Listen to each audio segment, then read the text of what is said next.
تأملت والدنيا بها العجب والعجب، تروح بلا عذر وتأتي بلا سبب، فلا ظلها دان ولو طال أمنها، وسل عن هواها كل من ودها خطب، وسل عن هواها كل من ودها خطب.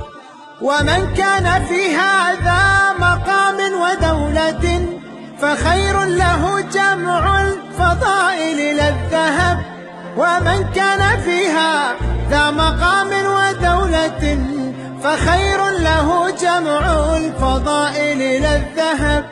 ومن كان فيها ذا مقام ودولة فخير له جمع الفضائل لا الذهب.